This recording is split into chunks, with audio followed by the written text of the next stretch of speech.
tarawih pada malam besok adalah yang terhormat Bapak Muhammad Irawan. Sedangkan penceramah dan imam sholat tarawih pada malam ini yaitu yang terhormat Bapak Dr. Heri Wibowo. Demikian informasi yang dapat kami sampaikan. Terima kasih atas segala perhatian. Mohon maaf atas segala kekurangan. Kepada Bapak Dr. Heri Wibowo kami persilakan. Billahi taufiq wa hidayah. Wassalamualaikum warahmatullahi wabarakatuh.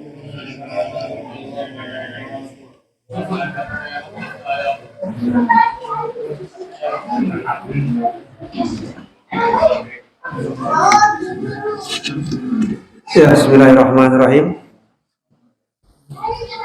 Assalamualaikum warahmatullahi wabarakatuh. Alhamdulillah nahmaduhu wa nasta'inuhu wa nastaghfiruh wa na'udzu billahi min shururi anfusina wa min sayyiati a'malina. Man yahdihillahu fala mudhillalah wa may yudlil fala hadiyalah.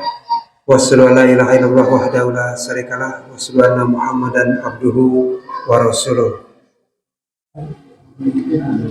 Alhamdulillah,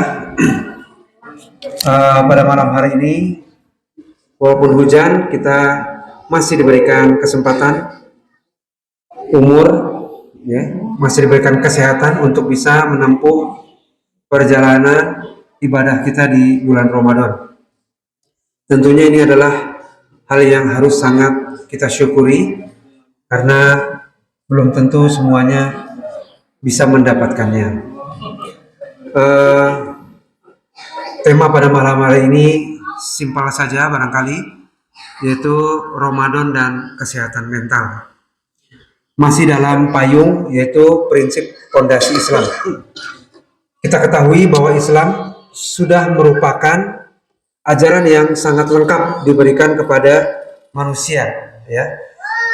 Ditegaskan dalam Al-Maidah ayat 3 ya, bahwa yang ayat tersebut merupakan ayat yang salah satu yang terakhir turun untuk menegaskan bahwa agama Islam sudah disempurnakan untuk umat manusia. Artinya seluruh yang dibutuhkan oleh umat manusia untuk bisa hidup bahagia, sukses di dunia dan akhirat sudah disediakan oleh ajaran agama Islam. Kira-kira intinya seperti itu. Jadi tidak perlu lagi mencari-cari ilmu-ilmu atau pengetahuan-pengetahuan yang lain, ya, khususnya untuk beribadah dan khususnya untuk menjalani kehidupan dengan baik. Karena semua sudah disediakan oleh ajaran Islam. Dari mulai bangun tidur sampai tidur lagi itu sudah ada panduannya.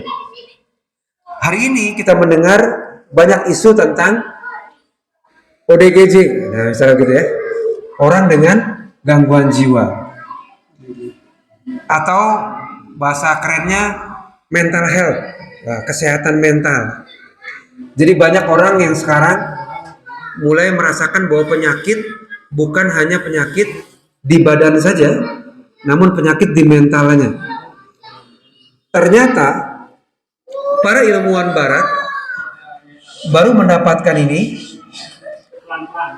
di awal abad 20 atau tahun 1879 ya.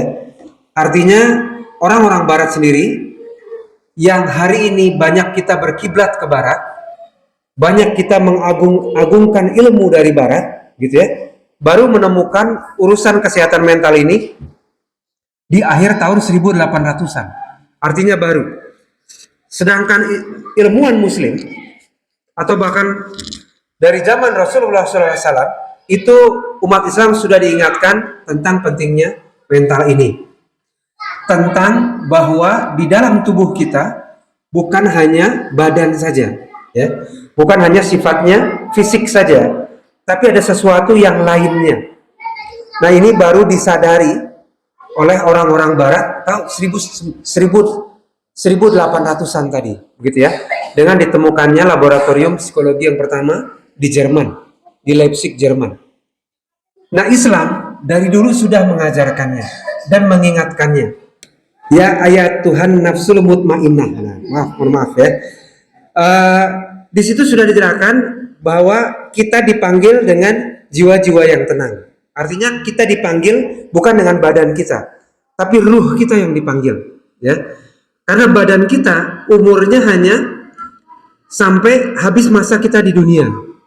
Setelah itu habis, gitu ya. Yang tetap ada adalah ruh kita. Ya kalau kita bongkar kuburan, gitu ya, itu badan sudah hancur, tinggal tulang belulang. Bahkan ada yang meninggalnya karena dibom, ada yang meninggalnya digigit ikan di laut, ya. Ada yang meninggalnya seluruh tubuhnya terbakar. Namun kemudian ruhnya tetap ada. Ruh inilah sebenarnya mental kita, gitu ya. Jadi badan kita ini digerakkan oleh ruh. Kalau ruhnya itu sudah tidak ada, maka badan ini tidak lagi bergerak. Maka tingkatan mentalitas yang paling tinggi yang diharapkan bisa nanti mengantarkan pemiliknya masuk surga adalah yang dipanggil dalam surat Al-Fajr tadi, wahai jiwa yang tenang. Artinya apa? Menerima seluruh keputusan-keputusan atau takdir dari Allah Subhanahu wa taala. Inilah tingkatan jiwa yang paling tinggi, yang hari ini baru dijadikan oleh ilmu psikologi sebagai mental yang sehat. Sementara 14 abad yang lalu Islam telah mengupasnya, gitu ya. Ya dalam kapasitas sebagai pengajar mungkin di kampus, sering mengingatkan pada diri sendiri juga bahwa mahasiswa, ya, orang-orang sekarang sekali lagi cenderung silau dengan ilmu-ilmu dari barat, ya, yang ternyata padahal ilmu-ilmu tersebut dasarnya dari Islam dan sudah dikembangkan oleh ilmuwan-ilmuwan yang berasal dari agama Islam, yang mereka itu mengembangkan ilmu ketika sudah hafal Quran rata-rata, gitu ya. Dari kecil hafal Quran, kemudian otaknya berkembang dengan sangat baik, mentalitasnya berkembang dengan sangat baik, kemudian mengembangkan ilmu apa saja itu menjadi mudah. Karena otak sudah begitu ringannya, sudah begitu encernya, gitu kira-kira, ya. Ketika seorang menghafalkan Al-Quran, maka seluruh komponen otaknya itu terbangun dengan baik. Bukan hanya menghafalkan nadanya, bukan hanya makhrajnya, tapi huruf-hurufnya yang bahkan berbeda dengan huruf-huruf yang kita gunakan sehari-hari. Artinya kapasitas otak berkembang dengan sangat luar biasa. Dan pada saat itu, ilmu apa saja kemudian bisa dikembangkan. Nah, khususnya ilmu psikologi yang menaungi kesehatan mental ini, ilmuwan-ilmuwan Islam itu telah mengembangkannya sejak 849 Masehi. Bandingkan dengan barat tadi 1800-an Masehi. Ya, artinya dari sini kita di sisa umur kita, nah sekali lagi ya, di sisa umur kita mulai memilih dan memilah, ya, ilmu apa yang mau kita pelajari, buku-buku apa yang mau kita baca, kira-kira begitu ya. Kalau dari YouTube, ilmu-ilmu yang mana yang mau kita dalami. Khawatir kita tidak punya banyak waktu lagi, ya, untuk mempelajari ilmu agama Islam ini yang begitu luasnya, ya. Ilmu tentang muamalah saja begitu luasnya, begitu banyaknya. Ilmu tentang ibadah saja begitu banyaknya, begitu luasnya. Bahkan mungkin tidak terkejar dengan umur kita. Namun yang luar biasa, Rasulullah SAW menyampaikan itu semua hanya dalam 23 tahun. Usia kita hari ini, dari mulai mengenal ilmu, taruhlah mengenal ilmu mulai SD, gitu ya, SD umur 12 tahun, nah tambah usia sekarang, itu sudah lebih dari 23 tahun. Namun masih sangat sedikit ilmu Islam yang kita kuasai. Padahal ilmu itulah yang nanti akan mengantarkan kita kepada kesuksesan dunia dan akhirat kita. Jadi ilmuwan muslim dari Malaysia, Profesor Dr. Malik Badri mengatakan bahwa orang-orang hari ini bukan kekurangan ilmu, karena ilmu begitu banyaknya, tapi kebingungan ilmu karena saking banyaknya, nggak punya pegangan ilmu mana yang seharusnya kita pegang. Maka hadis Rasulullah SAW yang mengatakan bahwa thalabul ilmi faridatun ala kulli muslimin, yang dimaksud adalah ilmu yang berasal dari Allah Subhanahu wa taala, yaitu Al-Qur'an, dan atau yang dicontohkan oleh Rasulullah SAW, yaitu sunnah atau hadis. Maka inilah yang utama yang kita pelajari. Bagi kita yang berprofesi apapun ya, sehari-hari mungkin lelah bekerja, namun kita coba sempatkan mempelajari ilmu-ilmu yang kalau kita terus mendalaminya justru menjauhkan kita dari rasa sombong. Kadangkala belajar ilmu barat itu menumbuhkan rasa sombong. Saya orang bisa ya. Nah, kamu mah nggak bisa ya.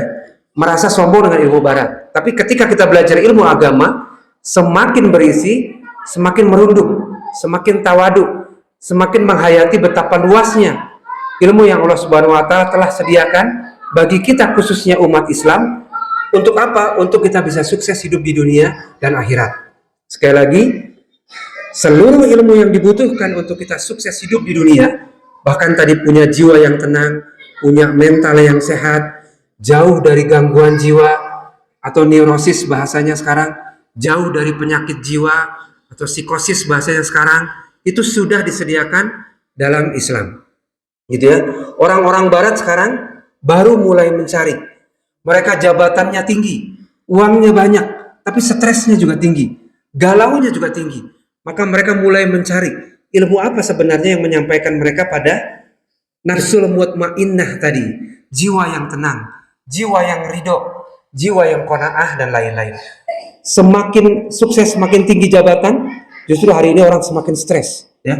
Semakin depositonya semakin banyak, semakin ketakutan, ya, semakin ketakutan. Padahal para ilmuwan muslim, ya, itu sudah menjelaskan bahwa dasar-dasar kesehatan mental, ya insya Allah nanti kalau kesempatan kita bisa bahas kemudian hari. Dasar-dasar kesehatan mental adalah ada 4, ya, menurut agama Islam yang dikembangkan oleh ilmuwan-ilmuwan dari kaum muslimin. Yang pertama adalah ketika kita bisa menjaga amarah, ya, tidak mudah marah, tenang, ya, tidak mudah kemudian memarahi orang, atau tidak mudah kemudian tidak menerima takdir Allah Subhanahu wa taala.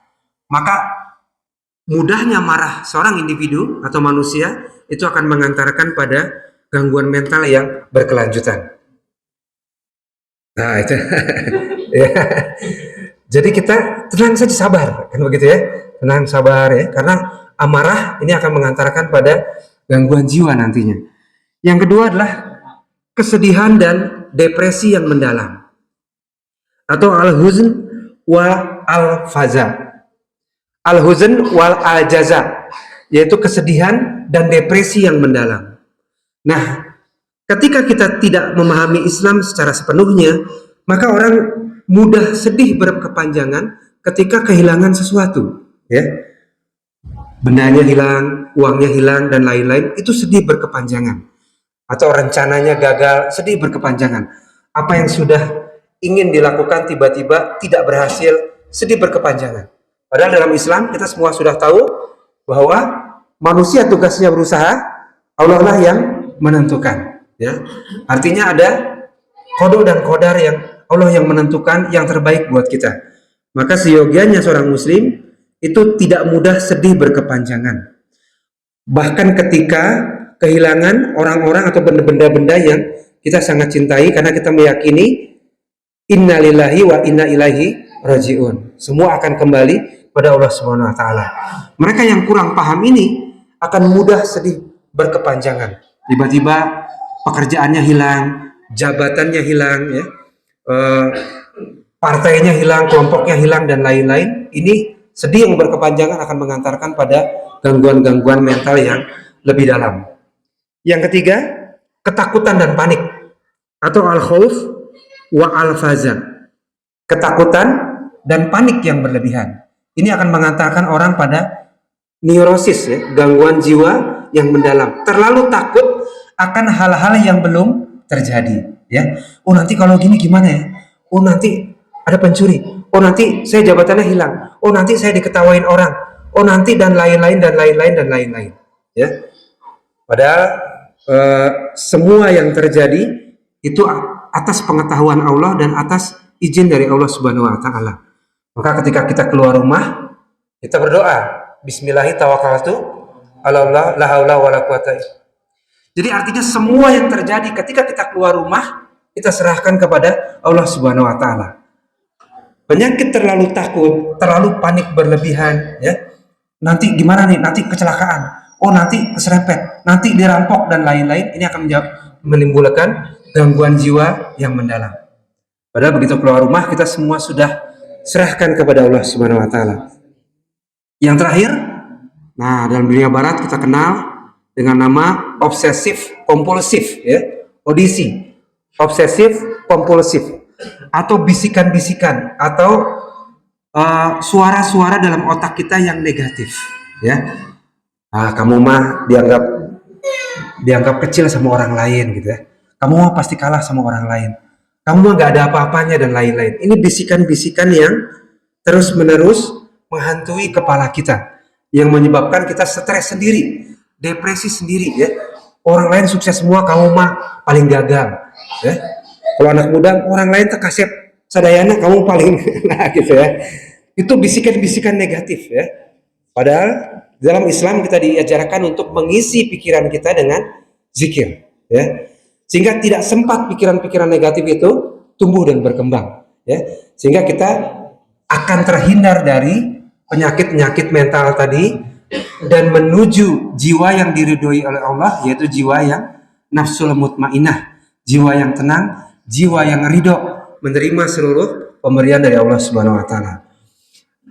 Terakhir, bulan Ramadan ini insya Allah juga membangun mental kita menjadi lebih baik, ya.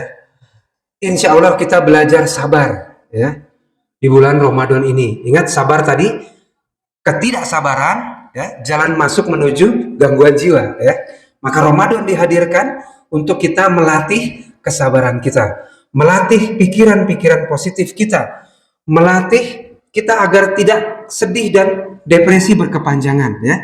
Karena kemarin, ya, oleh Pak Dedi kalau nggak salah sudah disampaikan bahwa ada 2 kabar gembira yang menanti orang yang berpuasa. Yang pertama, ketika berbuka puasa. Yang kedua, nanti insya Allah di surga akan melihat wajah Allah Subhanahu wa taala. Jadi artinya ada banyak harapan positif yang menjauhkan kita dari gangguan mental, dari gangguan jiwa pada saat bulan Ramadan ini. Semoga Allah Subhanahu wa taala menyampaikan kita sampai penghujung Ramadan dan juga Ramadan-Ramadan selanjutnya untuk kita menyempurnakan amal ibadah kita. Demikian, terima kasih. Mohon maaf kalau ada kesalahan-kesalahan. Wassalamualaikum warahmatullahi wabarakatuh.